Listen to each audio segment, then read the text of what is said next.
老街的一处民宅门口高挂私人住宅禁止进入的看板，阻挡观光客涌入。这里是国家一级古迹天水堂，却也是客家文人江少祖长孙的住家。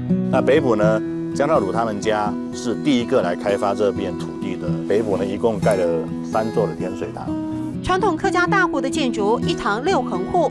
古武南因缘际会，得以使用一部分开茶坊，所得用来维持古迹样貌，外人也才得以一窥老宅院的风华。小时候常常在这个这个空间玩啊，他在里面的人到底做什么，是一个非常心里面非常的迷思在那里。